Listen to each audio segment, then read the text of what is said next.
മിശിഹായ്ക്ക് സ്തുതിയായിരിക്കട്ടെ. അവർ ഭവനത്തിൽ പ്രവേശിച്ച് ശിശുവിനെ അമ്മയായ മറിയത്തോടുകൂടെ കാണുകയും കുമ്പിട്ട് ആരാധിക്കുകയും നിക്ഷേപ പാത്രങ്ങൾ തുറന്ന് പൊന്നും മീറയും കുന്തിരിക്കവും കാഴ്ചവെക്കുകയും ചെയ്തു. മത്തായി 2:11. അതെ, വീണ്ടും ഒരു ക്രിസ്മസ് കാലം കൂടി വന്നണഞ്ഞു. ജ്ഞാനികൾ യേശുവിന്റെ ജനന വാർത്തയറിഞ്ഞ് നക്ഷത്രത്തെ പിന്തുടർന്നു ചെന്നു. അവർ ശിശുവിനെ അമ്മയായ മറിയത്തോടുകൂടെ കാണുകയും കുമ്പിട്ട് ആരാധിക്കുകയും കാഴ്ചവെക്കുകയും ചെയ്തു. അതുപോലെ നമുക്കും പുൽക്കൂട്ടിൽ പൂജാതനായ ഉണ്ണിയേശുവിനെ അന്വേഷിച്ച് യാത്ര ചെയ്യാം. നമ്മുടെ ഹൃദയമാകുന്ന പുൽക്കൂട് ഒരുക്കി സത്പ്രവൃത്തികളാകുന്ന കാഴ്ചദ്രവ്യങ്ങളുമായി അവനെ കണ്ട് കുമ്പിട്ട് ആരാധിക്കാം. വീണ്ടും ഈ ക്രിസ്മസ് കാലം നമുക്കൊരു പുത്തൻ ഉണർവാണ് നൽകുന്നത്. ജാതി മത വ്യത്യാസമന്യേ എല്ലാവരും നക്ഷത്രങ്ങൾ തൂക്കുകയും ക്രിസ്മസിന്റെ മധുരം പകരുകയും ചെയ്യുന്നു. അതിലെല്ലാം ഉപരി നമ്മെ സന്തോഷിപ്പിക്കുന്നത് ഉണ്ണിയേശുവിന്റെ ജനനമാണ്.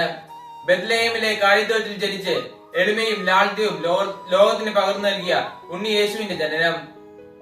നമുക്ക് പ്രാർത്ഥിക്കാം. ഉണ്ണിയേശുവെ, അങ്ങയുടെ ഹൃദയ നൈർമല്യവും ലാളിത്യവും ഞങ്ങളെ പഠിപ്പിക്കണമേ. എല്ലാവർക്കും ക്രിസ്മസിന്റെയും പുതുവത്സരത്തിന്റെയും ആശംസകൾ നേർന്നുകൊണ്ട് നിർത്തുന്നു.